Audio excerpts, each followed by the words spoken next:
السلام علیکم۔ اگر کوئی شخص فرض نماز کی پہلی رکعت میں سورۃ الناس پڑھے تو وہ دوسری رکعت میں کون سی سورت پڑھیں گے؟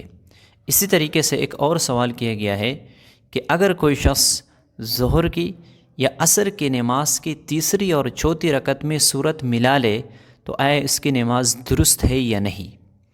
اسی طرح ایک اور سوال کیا گیا ہے کہ اگر کوئی شخص نماز میں بھول جائے تو آیا وہ دوبارہ نماز پڑھیں گے؟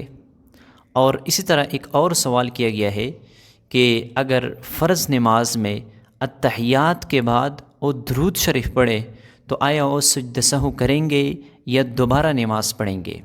اسی طرح ایک اور سوال کیا گیا ہے کہ اگر کسی کو شک ہو نماز کے رکعت میں کہ میں نے 3 رکعات ادا کی ہے یا 2 رکعات پڑھی ہے تو وہ دوبارہ نماز پڑھے یا کس طرح وہ اپنی نماز کو جاری رکھے؟ دیکھو، یہ نماز کے متعلق مسائل ہے اور بہت اہم سوالات ہے، بہت اہم مسائل ہے۔ ہر مسلمان کو چاہیے کہ ان مسائل کو سیکھے۔ جو پہلا سوال کیا گیا ہے کہ اگر کوئی شخص پہلی رکعت میں سورۃ الناس پڑھے تو وہ دوسری رکعت میں کون سی سورت پڑھیں گے؟ دیکھو، نماز کی ترتیب یہ ہے کہ آپ شروع سے قرآن مجید کی الف لام میم یہاں سے قرآن مجید کی ابتدا ہوتی ہے۔ سورۃ فاتحہ تو آپ پڑھتے ہو، اس کے بعد جو سورت شروع ہوتی ہے وہ سورۃ البقرہ ہے۔ تو یہاں سے آپ شروع کریں گے، پیچھے سے آپ شروع کریں گے ابتدا سے، اور آخر تک آپ جائیں گے۔ تو اس طرح آپ نہیں کر سکتے کہ آپ آخری آیات پڑھ لے یا آخری صورت آپ پڑھ لے اور دوسری رکعت میں آپ شروع والے صورت یا آیت آپ پڑھے۔ تو اگر کوئی شخص سورۃ الناس پہلی رکعت میں پڑھ لے تو آپ دوسری رکعت میں وہ کون سی صورت پڑھیں گے؟ یاد رکھنا، اس کے لیے حکم یہ ہے کہ وہ دوسری رکعت میں بھی سورۃ الناس پڑھیں گے۔ اسی طرح اگر وہ سنت نماز پڑھ رہے ہیں تو تیسری رکعت میں بھی وہ سورۃ الناس پڑھیں گے، چوتھی رکعت میں بھی سورۃ الناس پڑھیں گے۔ لیکن اگر وہ فرض نماز پڑھ رہے ہیں تو اس کے لیے اگر اس نے پہلی رکعت میں سورۃ الناس پڑھی ہے تو وہ دوسری رکعت میں بھی سورۃ الناس پڑھیں گے۔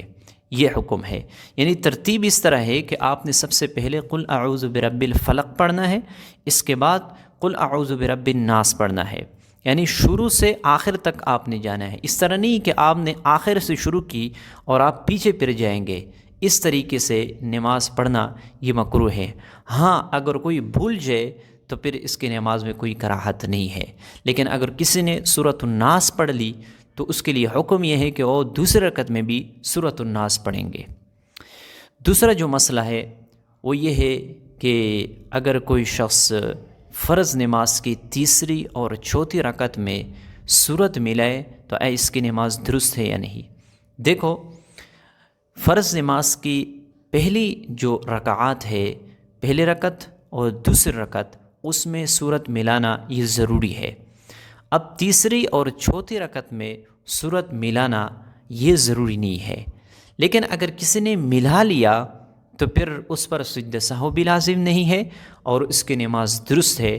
اس پر ضروری نہیں ہے کہ وہ دوبارہ نماز کو شروع کرے اور دوبارہ نماز پڑھے۔ یہ اس کا جواب ہے۔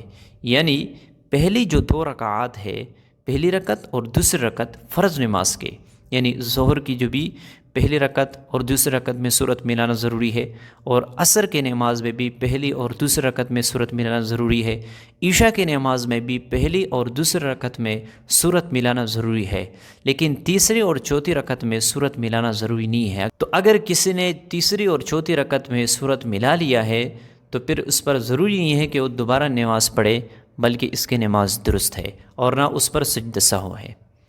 اور تیسرا جو سوال کیا گیا ہے کہ اگر کوئی شخص نماز میں بھول جائے تو آیا اس کی نماز درست ہے یا نہیں؟ دوبارہ نماز پڑھیں گے یا کیا کریں گے؟ یاد رکھنا، نماز کے واجبات میں سے کوئی بھی واجب رہ جائے تو پھر آخر میں سجدہ سہو کرنا یہ ضروری ہے۔ مثلا آپ سے کوئی بھی واجب رہ گیا ہے تو پھر آپ پر ضروری ہے کہ آخری تشہد میں اتحیات کے بعد آپ دائیں طرف سلام پھیریں گے اور سجدہ سہو آپ کریں گے۔ واجبات میں سے کوئی بھی واجب رہ جائے، آپ بھول گئے اور آپ سے واجب رہ گیا تو پھر جو ہے نا آپ پر ضروری ہے کہ آپ آخر میں جو ہے نا سجدہ سہو کرے۔ اگر آپ نے سجدہ سہو نہ کیا تو آپ پر ضروری ہے کہ آپ دوبارہ نماز جو ہے نا پڑھیں۔ تو واجبات میں سے کوئی بھی واجب رہ جائے تو پھر آپ پر ضروری ہے کہ آپ آخر میں جو ہے نا سجدہ سہو کریں۔ اور واجبات کے متعلق انشاءاللہ میں تفصیلی ویڈیو بنا لوں گا، آپ لوگوں کو تمام ڈیٹیل کے ساتھ بتاؤں گا کہ کون کون سے واجبات ہے۔ اگر کسی سے واجب رہ جائے تو پھر اس پر ضروری ہے کہ وہ سجدہ سہو کرے۔ اور اس طرح جو چوتھا سوال کیا گیا ہے کہ اگر کوئی شخص التحیات کے بعد یعنی 4 رکعات والی نماز کوئی پڑھ رہا ہو اور التحیات کے بعد درود شریف پڑھے تو آیا وہ سجدہ سہو کرے گا یا نہیں؟ یاد رکھنا، اگر کوئی شخص التحیات کے بعد یعنی دوسری رکعت میں جب تشہد کے لیے بیٹھے اور التحیات پڑھ لے عبدہ و رسول تک اور وہ درود شریف شروع کرے اللہم صلی، تو اگر اس نے صرف یہ پڑھا ہو اللہم اور اس کے بعد تیسری رکعت کے لیے اٹھا تو اس پر سجدہ سہو نہیں ہے۔ یا اگر اس نے پڑھا ہے اللہم صلی پھر تیسری رکعت کے لیے اٹھا پھر بھی سجدہ سہو نہیں ہے۔ اگر کسی نے پڑھا اللہم صلی علی یہاں تک پڑھ لیا پھر بھی اگر وہ تیسری رکعت کے لیے اٹھا تو بھی سجدہ سہو نہیں ہے۔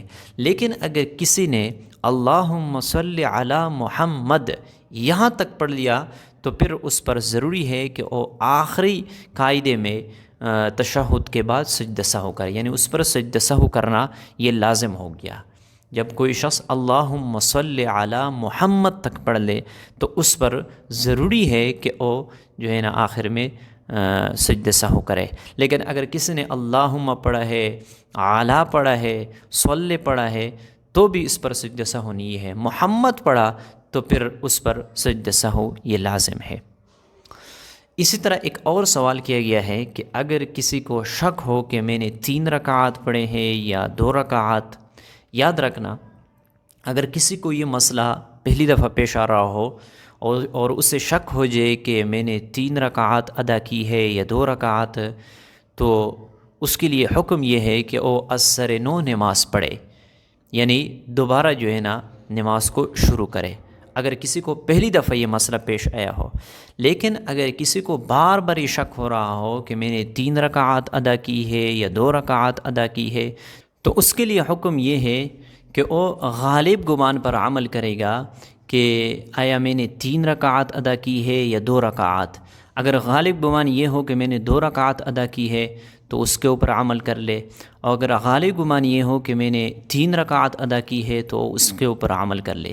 لیکن اگر غالب گمان بھی یہ نہ ہو کہ میں نے 3 رکعات ادا کی ہے یا 2 رکعات ادا کی ہے تو یاد رکھنا اقل کے اوپر عمل کر لے، کم رکعات کے اوپر عمل کر لے۔ یعنی اگر گمان یہ بھی ہو کہ 3 ادا کی ہے اور یہ بھی ہو کہ 2 ادا کی ہے تو کم یعنی 2 کے اوپر عمل کر لے، مزید اور بھی 2 رکعات ادا کر لے اگر 4 رکعات والی نماز آپ پڑھ رہے ہو۔ اس طریقے سے جو ہے نا آپ اس کے اوپر عمل کر لے۔ تو امید کرتا ہوں آپ لوگوں کو یہ چند مسائل سمجھ میں آ چکے ہوں گے۔ ملتے ہیں انشاءاللہ نیکسٹ ویڈیو میں، تب تک کے لیے اجازت چاہتا ہوں۔ السلام علیکم۔